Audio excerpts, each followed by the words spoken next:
Okay. So James, great to be sitting down with you and discussing our move and so on. I feel really comfortable with what you've been through and understanding our needs and building fantastic rapport with us. So love what you do, love what Marshall White is about. I'm just wondering, is there anything else that you think is, worthwhile our consideration? Well, I think so, yes. I think a lot of agents talk about doing the same things, open for inspections and advertising and so forth, and working with buyers. But actually I think their negotiation strategy is what is our negotiation strategy? When does it begin? What does it look like? Has any agent been through their negotiation strategy with you? No, they haven't actually talked me through that. They just said we're great negotiators, but they haven't actually... And that's often the way. I think that negotiations probably, to me, it's quite interesting that a lot of people don't feel comfortable or don't actually have a strategy around it. It's incredibly important making sure that your agent does actually have negotiation skills. You don't want just a messenger who will go back and forth with an offer, but actually won't be capable of being creative to maximise the value of the home. So to me, negotiation strategy is right up there. It's one of the most important points. So from my point of view, I think negotiation begins at the very beginning of the whole process. So it could be the first email inquiry on the property, for example. It could be the first private inspection. That's when negotiation begins, the first open for inspection. How you respond to that inquiry, how you connect with that buyer, and how much you listen to them, and how you actually position the property to that buyer makes an enormous difference in terms of any negotiation. How that buyer actually feels working with you has a big impact on how they feel about negotiating. So that's interesting, because I always thought negotiation was when an offer occurred, but you're saying it really starts at the very beginning of the process. It absolutely does. Negotiation is from the very beginning right to the end. Because so a lot of lazy agents could be interpreting that it's like happens when they've got someone ready to put an offer in. Yeah, exactly. But I get the difference that but they haven't built any rapport with the buyer, and having rapport with the buyer, being able to have the ability to work with them is really, really important.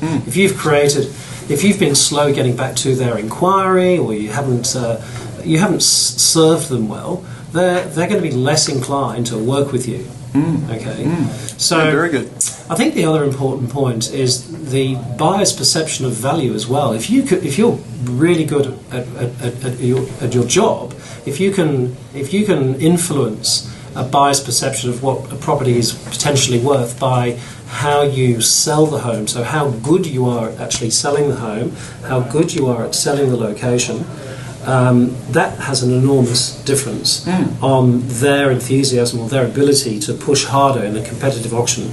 So that's why when we talk about the 6 keys to maximise the value of your home, it's so important to get the presentation right. The better we can make the property look, the more impact you're going to have, increasing the perceived value of the home. But surely most people can see the potential of a property. No, 95% of buyers, it's a fact that through years of research that most people actually cannot see beyond what they can actually see. Right. So a lot of people can just see what they're looking at. A few people can see beyond that. Right. So most people can't. So what you're saying is, in this process, you would say you could change this living room around. You could put a second story on this. Exactly. Okay, good. You could re-landscape here and do this and do that. So how you sell the home, how you actively create some imagination for the buyer to sort of go and think about. That can have an enormous impact, absolutely, in any negotiation. And really, that's you're focused on increasing the appeal of the property. And if you can do that, that will drive competition. So if you do that very well. So it's a really important part of our job, being able to affect that. The other thing is evidence-based sales, properties that just having the knowledge of what has actually sold that is comparable to the home. From the legislation point of view, we have to provide 3 sales that are 6 months old, 2 k's the radius of the property. But there's nothing saying that you can't discuss the general history of the street, the location, in terms of what properties are selling for. You can do that, and I think the more knowledgeable you are, that will help a buyer feel more confident going into an auction, knowing that this property and that property is sold for this sort of price range. But also in a private sale negotiation, the more knowledge they have, the more confident they'll have about putting in an offer in the zone where we need it to be. Yeah. The other important point to remember is that very often we get some of the best buyers coming through the property at the beginning of the campaign. Now, the first offer isn't necessarily the best offer, but sometimes the best buyers can be the first buyers. So we've got to be very careful how we gauge that, and that's why at Marshall White we keep detailed records of who the buyers are. We've known 95 to 99% of buyers floating around this neighbourhood.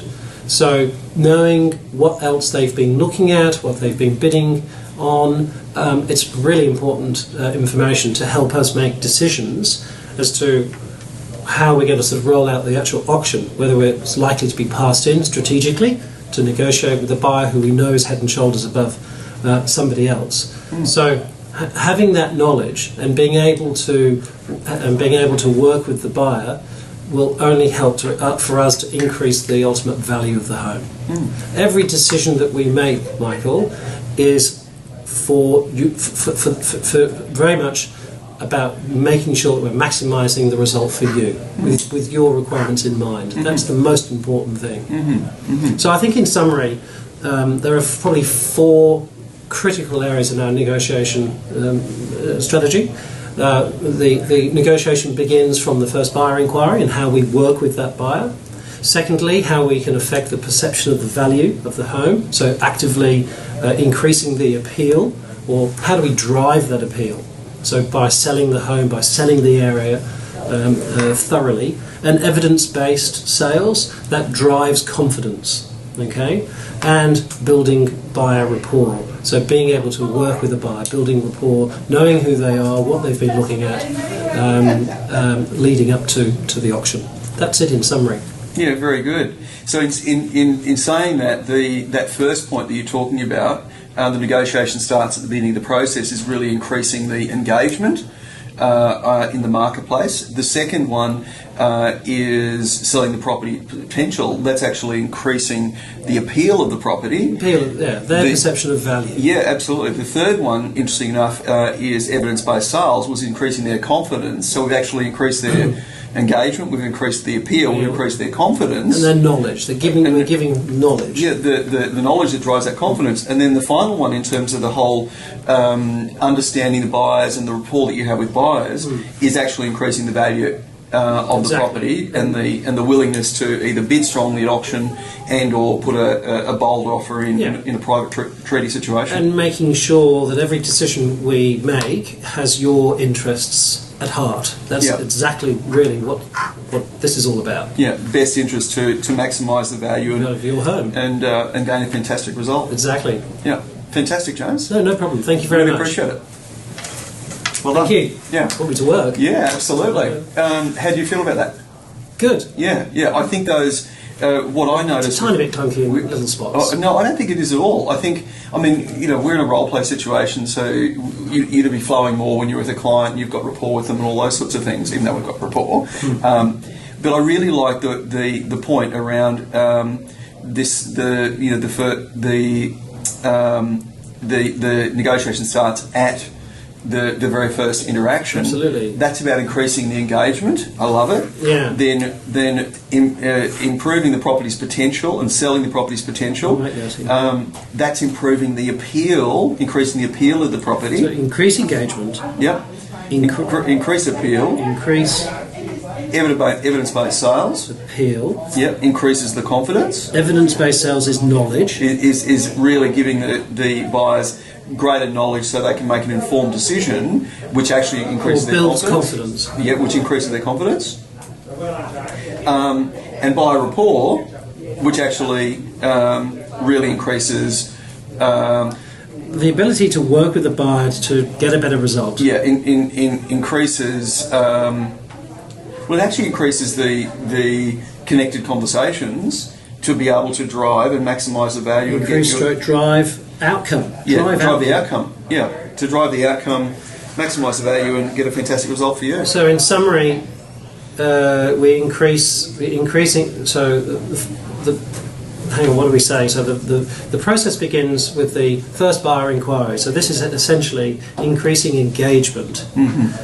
Then we move to increasing the appeal by influencing a buyer's perception of value. Then you're supporting that with evidence-based sales that gives the buyer more knowledge, more confidence to move forward with a strong offer or being in a competitive situation. And then finally, building buyer rapport. If you can do that well, then you've got a great stage, you've got a great platform to have a good negotiation and get a great outcome. Yeah, maximise the value. But it's true. A lot of agents get a fantastic result. Yeah, it's true though. A lot of agents don't build good rapport with buyers. They can't stand the agent because they've not returned their phone call. They've been slack with that and this, and they don't get back to them with questions. Yeah, it's all part of negotiation. Absolutely. So that's a good summary. Well done. I'm impressed. It's just good to have in your toolbox to be able to pull that out. Look, to me, this is a biggie because, and it's that process of, well, anyone can actually say we're good at this and we're good at this and we're good at this and we're going to, How so? The difference between one marketing program and another marketing program, it's a minute difference, James. But if you start to look at, and this is one of those invisibles, this is you don't get to see this. You get to see the result of this, but not what happens behind the scenes. Yeah. So by talking through these particular points, you peel back the layers, you share and make something that's invisible visible for the client, and help them make an informed decision about choosing you easily. Well done, good job. Yeah, these things are invisible. You're right. Yeah. Thank you. I enjoyed that. I enjoyed it too.